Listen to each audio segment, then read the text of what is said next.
इकलौता इंसान था जो शायद उन्हें यहाँ से बाहर निकाल सकता था, इसलिए उसे हर हाल में बचाना जरूरी था। इसके बाद तीसरी यात्री अपना नाम क्रिस्टी बताती है। वो कहती है कि उसे दुनिया घूमना पसंद है और वो अपने ट्रैवल वीडियो सोशल मीडिया पर पोस्ट करती है, लेकिन जब उससे उसके अतीत के बारे में पूछा जाता है तो वो कुछ भी बताने से मना कर देती है। चौथा यात्री था कार्लोस। वो एक रेसलर था और मूल रूप से मेक्सिको का रहने वाला था। वो एक फाइटिंग प्रतियोगिता में हिस्सा लेने अमेरिका जा रहा था। इसके बाद एक युवा कपल अपना परिचय देता है। उनका नाम था डैनी और एमी। वो बताते हैं कि उनकी हाल ही में शादी हुई है और वो हनीमून के लिए अमेरिका जा रहे थे। आखिर में बचते हैं एक मिडिल एज कपल, डेविड और लीसा। वो अमेरिका के एक छोटे शहर में होटल चलाते थे, लेकिन डेविड की हार्ट सर्जरी के लिए वो बाहर जा रहे थे। इस तरह सभी लोग एक दूसरे के बारे में थोड़ा बहुत जान लेते हैं। अब उनके साथ था घायल पायलट जो बोलने की हालत में नहीं था। तभी जैक सबको सुझाव देता है कि सबसे पहले विमान में बचा सारा खाना और पानी इकट्ठा करके राशन की तरह बांटना चाहिए, ताकि उन्हें पता चल सके कि वो कितने दिन तक जिंदा रह सकते हैं। वो लोग चेक करते हैं और पता चलता है कि खाना और पानी ज्यादा से ज्यादा 3 दिन तक चल सकता है। इसके बाद जैक कहता है कि अगर बारिश या तूफान आया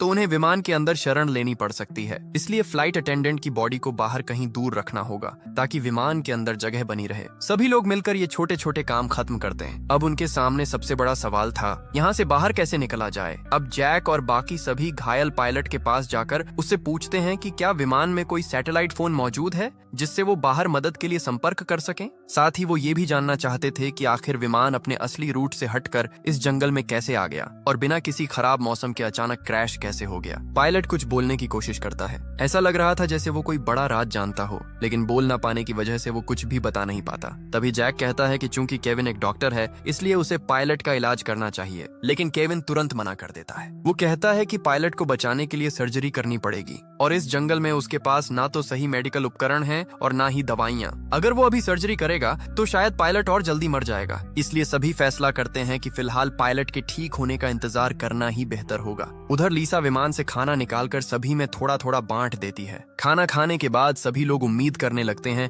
कि शायद वो यहाँ से बाहर निकल पाएंगे। तभी क्रिस्टी पास के एक ऊंचे पहाड़ की तरफ देखते हुए कहती है कि शायद अगर वो लोग ऊपर चढ़ जाएं तो किसी फोन में सिग्नल आ सकता है, इसलिए उन्हें वहां जाकर कोशिश करनी चाहिए। लेकिन तब तक शाम हो चुकी थी, इसलिए सभी तय करते हैं कि अगली सुबह वो पहाड़ की तरफ जाएंगे। तभी पायलट की हालत अचानक और खराब होने लगती है। यहाँ तक कि केविन, जो अब तक कुछ नहीं कर रहा था, वो भी समझ जाता है कि अगर कुछ नहीं किया गया तो पायलट वैसे ही मर जाएगा, इसलिए वो रिस्क लेने का फैसला करता है। केविन कहता है कि वो इसी हालत में किसी तरह पायलट की सर्जरी करने की कोशिश करेगा। अब वो बचेगा या नहीं ये उसकी किस्मत पर निर्भर करेगा। केविन की बात मानकर बाकी लोग विमान से जरूरत का सामान ढूंढ कर लाते हैं। वो लोग एक सब्जी काटने वाला चाकू, शराब और बाकी छोटी मोटी चीजें इकट्ठा करते हैं जो सर्जरी में काम आ सकती थीं। अब डॉक्टर केविन बिना एनेस्थीसिया के सर्जरी शुरू करता है। दर्द की वजह से पायलट बुरी तरह तड़पने लगता है, लेकिन सौभाग्य से सर्जरी उम्मीद से बेहतर होती है। सर्जरी खत्म होने के बाद केविन बताता है कि अगर पायलट रात भर आराम करे तो शायद सुबह तक उसकी हालत बेहतर हो जाएगी,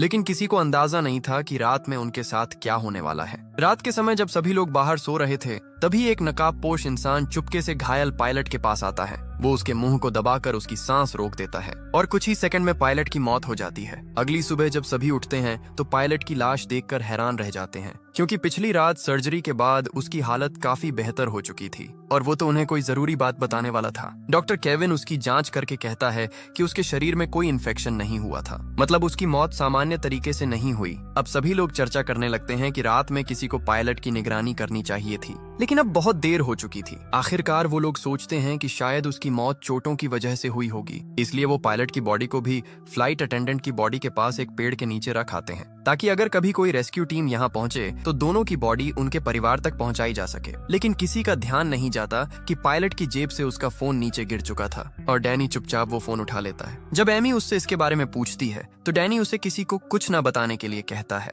क्योंकि अब उसे किसी पर भरोसा नहीं रहा था। इसके बाद डैनी अकेले पायलट की बॉडी के पास जाता है और उसका एक उंगली काट लेता है ताकि फिंगरप्रिंट से फोन अनलॉक किया जा सके। उधर मिडिल एज कपल डेविड और लीसा आपस में बात कर रहे होते हैं। लीसा अपने पति से कहती है कि उसे नहीं लगता पायलट की मौत सामान्य थी। वो पहले एक अस्पताल में नर्स रह चुकी थी और उसने एक बार एक मरीज को दम घुटने से मरते देखा था। लीसा बताती है कि पायलट का चेहरा भी उसी मरीज की तरह काला पड़ गया था, मतलब किसी ने जानबूझकर उसकी सांस रोकी थी। लेकिन उसने ये बात बाकी लोगों को नहीं बताई, क्योंकि साफ था कि उन 8 लोगों में से ही कोई एक कातिल था। डेविड हैरान होकर पूछता है कि आखिर कोई यात्री पायलट को क्यों मारेगा। लेकिन लीसा कहती है कि अब उन्हें ये पता लगाना होगा और अब से उन्हें बहुत सावधान रहना होगा। उन्हें खुद के अलावा किसी पर भरोसा नहीं करना चाहिए। इसी दौरान लीसा को अचानक महसूस होता है कि कोई उनकी बातें सुन रहा है, इसलिए वो तुरंत बात करना बंद कर देती है। उधर ट्रैवलर क्रिस्टी एमी के पास आकर कहती है कि उसे पता है कि डैनी और एमी असल में हनीमून पर नहीं जा रहे। अब एमी सच बता देती है। वो कहती है कि वो एक अमीर बिजनेसमैन की बेटी है